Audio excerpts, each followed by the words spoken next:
اندازے کے مطابق وہ اپنے ساتھیوں سے تقریباً 8-9 قدم کے فاصلے پر پہنچا ہی تھا کہ اچانک کسی چیز سے ٹکرا گیا۔ اس کے ساتھ ہی غار کی بند فضا میں ایک کریہ انسانی چیخ بلند ہوئی اور صفدر گھبرا کر پیچھے ہٹا ہی تھا کہ وہ چیز اس کے اوپر آ گری اور صفدر لڑکھڑا کر غار کے فرش پر پشت کے بل آ گرا۔ اس نے بکھلا کر اپنے اوپر گرنے والی چیز کو دونوں ہاتھوں سے پکڑنا چاہا اور اس کے حلق سے دہشت زدہ سی چیخ نکل گئی۔ کو کیا ہوا صفدر؟ تنویر کی خوف سے لرزتی ہوئی آواز سنائی دی، لیکن صفدر جواب دینے کی بجائے خود پر دراز چیز کو ہٹانے کی کوشش کرنے لگا۔ وہ چیز کوئی انسانی ڈھانچہ تھا۔ صفدر نے اس کے استخوانی بازوؤں کو پکڑ کر بائیں جانب دھکیلا اور اٹھ بیٹھا۔ ایک بہادر انسان ہونے کے باوجود بھی اس کا دل خوف کی شدت سے دھک دھک کر رہا تھا۔ زندگی میں اس کا واسطہ کبھی اس قسم کی سچویشن سے نہیں پڑا تھا۔ نہیں چھوڑوں گا، مجھے تمہارا تازہ خون چاہیے۔ گھور تاریکی میں ایک ہراتی ہوئی غیر انسانی آواز ابھری تو صفدر یکدم اپنی جگہ ساکت ہو کر رہ گیا۔ یقیناً وہ آواز اسی ڈھانچے کی تھی اور وہ افریقی زبان میں بولا تھا۔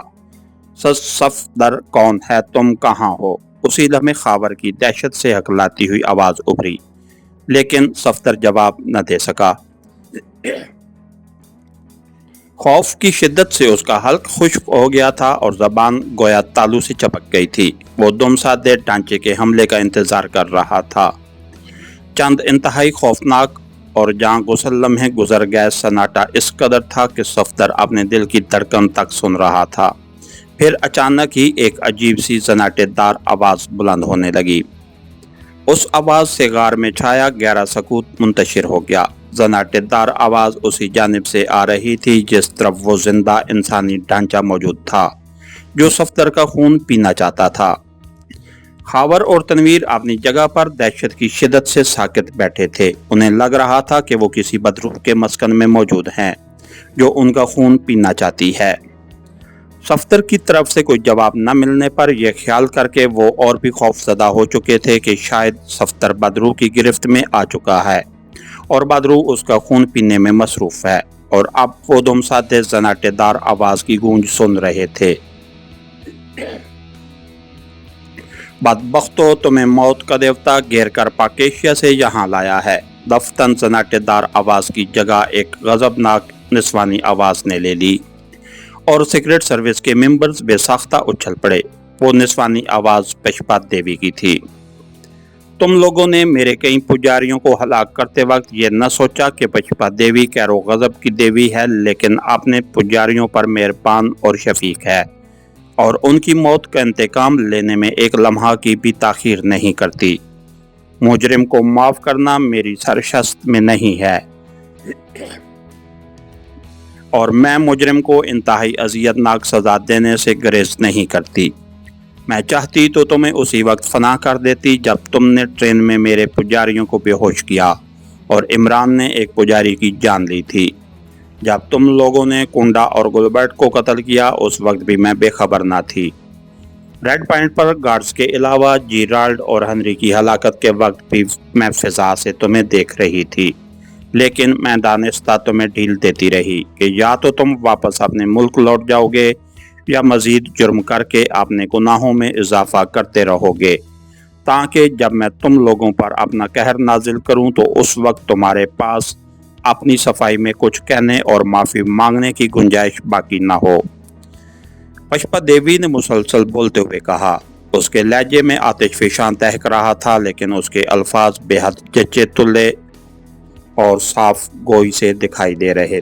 پشپا دیوی کے لہجے میں آتش فشاں دہک رہا تھا، لیکن اس کے الفاظ بے حد جچے تلے اور شائستہ انگریزی میں تھے۔ کیا تم مکڑالو قبیلے کی اب دیوی بنی ہو؟ صفدر نے ہمت کرتے ہوئے کہا۔ وہ عمران کو دیوی سے بات کرتے سن چکا تھا، لیکن اس میں عمران جیسی جرأت نہ تھی کہ بے خوفی سے بات کر سکتا۔ نہیں مسٹر صفدر، میں صدیوں سے مکڑالو قبیلے پر حکومت کر رہی ہوں، مگر تمہارے سوال کا مقصد میں جان گئی ہوں۔ تم یقیناً یہ سوچ رہے ہو کہ میں جدید دور کی ایکریمین لڑکی ہوں اور میں نے یہاں آ کر خود کو دیوی بنا کر مکڑالو قبیلے کو اپنے تابع کر رکھا ہے۔ ذرا غور کرو، فوکس کے آدمی تمہیں گرفتار کرنے کی مسلسل کوشش کرتے رہے اور ناکام رہے، لیکن میں نے اپنی ماورائی کوفتوں سے تمہارے لیڈر علی عمران کو اس کی محبوبہ جولیا اور باڈی گارڈ جوزف سمیت ایسی جگہ پہنچا دیا جہاں سے اس کی لاش کو بھی ہوا نہیں لگ سکتی، اور وہ ساری عمر سر پر خطا رہے لیکن باہر نکلنے میں کامیاب نہ ہو سکے گا۔ پشپت دیوی کی پر اصرار آواز میں غار میں گونجی۔ تم نے انہیں ہلاک کیوں نہیں کیا؟ صفدر نے پوچھا۔ ہلاک کرنا ہوتا تو تمہیں ہیلی کاپٹر سمیت فضا میں ہی تباہ کر دیتی۔ میں تو تم سب کو عذاب عظیم میں مبتلا کر کے تم لوگوں کی بے بسی اور تڑپنے کا تماشا دیکھنا چاہتی ہوں، تاکہ آئندہ کسی کو میرے غلاموں اور پجاریوں کی طرف میلی آنکھ سے دیکھنے کی بھی جرت نہ ہو سکے۔ اس غار سے نکلنا تم لوگوں کے لیے ناممکن ہے، اس لیے اسے اپنا مدفن اور آخری آرام گاہ سمجھ کر وقت گزارو، جب تک کہ تمہاری روح اور جسم کا رشتہ منقطع نہیں ہو جاتا اور تم سوکھ سوکھ کر زندہ ڈھانچوں میں تبدیل نہیں ہو جاتے۔ دیوی نے انتہائی قہرناک لہجے میں کہا تو صفدر، تنویر اور خاور کے جسموں میں سنسناہٹ سی دوڑتی چلی گئی۔ صفدر کو اپنا یہ شبہ باطل ہوتا محسوس ہوا کہ شاید پشپا کا وجود کسی شعبدہ بازی کا کرشمہ ہے۔ پشما دیوی نہ صرف اس کا اور جولیا کا نام جانتی تھی بلکہ جولیا اور عمران کی پوشیدہ محبت سے بھی آگاہ تھی۔ اس کا مطلب تھا کہ پشپا دیوی واقعی کوئی بدروح تھی، اور اس کے عزائم جان کر خاور اور تنویر کے جسم پسینے میں شرابور ہوتے جا رہے تھے۔ کیا ہماری نجات کا کوئی راستہ نہیں ہے؟ خاور کے منہ سے ٹوٹ ٹوٹ کر الفاظ نکلے، لیکن پشپت دیوی کی طرف سے کوئی جواب نہ ملا۔ غار میں دوبارہ گہرا سناٹا پھیل چکا تھا، شاید پشپا کی روح وہاں سے جا چکی تھی۔ صفدر غار کے دوسرے حصے کی طرف آنکھیں پھاڑے دیکھ رہا تھا، لیکن گہری تاریکی میں کچھ دیکھنا ناممکن تھا۔ اس نے اپنے خشک لبوں کو زبان سے تر کیا اور ساتھیوں سے بات کرنے کے لیے منہ کھولا ہی تھا کہ یکدم بادلوں کی گڑگڑاہٹ ابھری اور دوسرے ہی لمحے سامنے کی جانب سے دو خوفناک اور گول گول سرخ آنکھیں تاریکی میں چمکتی دکھائی دیں، تو ان تینوں ممبرز کے جسم بربط کے تار کی طرح لرزنے لگے۔ ان آنکھوں سے انتہائی درندگی اور خونخواری ٹپک رہی تھی۔ وہ آنکھیں کسی طرح بھی انسانی آنکھیں نہیں لگ رہی تھیں، اور تاریکی میں ان آنکھوں کے مالک کا وجود بھی نظر نہ آ رہا تھا۔ ایک نہیں، اکٹھے تین انسان! آج تو میں سیراب ہو کر خون پیوں گا۔ مقدس دیوی عظیم ہے! اس طرف سے انتہائی مسرت بھری آواز سنائی دی، اور پھر وہ ہولناک آنکھیں فرش سے چند فٹ کی بلندی پر تیرتی ہوئی تیزی سے آگے بڑھیں، تو صفدر نے یکدم پلٹ کر چھلانگ لگا دی۔ تاریکی میں وہ اڑتا ہوا تنویر کے اوپر آ گرا، اور تنویر کے حلق سے کٹی کٹی سی چیخ نکل گئی، تو خاور بھی دہشت سے چیخ کر اپنی جگہ سے پیچھے ہٹتا چلا گیا۔ صفدر نے سنبھلتے ہوئے آنکھوں کی طرف دیکھا تو وہ پہلے سے زیادہ قریب آ چکی تھیں۔ صفدر پھرتی سے اٹھا اور اس نے دوبارہ آنکھوں کی مخالف سمت میں دوڑ لگا دی، مگر راستے میں بیٹھے خاور سے جا ٹکرایا، اور خاور کے حلق سے دہشت زدہ سی چیخیں نکل کر غار میں گونجنے لگیں۔ اس کی چیخ سن کر تنویر بھی چیخنے لگا، تو غیبی آواز کہکے لگانے لگی، جیسے ان کی چیخوں سے اسے بے پناہ مسرت ہو رہی ہو۔ سیکرٹ سروس کے جیالے ممبرز کی چیخوں کے جواب میں غیبی مخلوق کے ہولناک کہکے مسلسل گونجتے رہے، لیکن ممبرز کی چیخیں معدوم ہوتی چلی گئیں۔ ان کے دہشت زدہ اعصاب پر سستی اور ذہنوں پر غشی سی طاری ہوتی چلی گئی تھی۔ اس کے ساتھ ہی ہماری آج کے ایپیسوڈ کا اختتام ہوا۔ کہانی گار چینل کو لائک کیجئے، سبسکرائب کیجئے اور بیل آئیکن کو پریس کر دیجئے، تاکہ ہر آنے والی نئی ویڈیو آپ تک بر وقت پہنچ سکے۔ شکریہ۔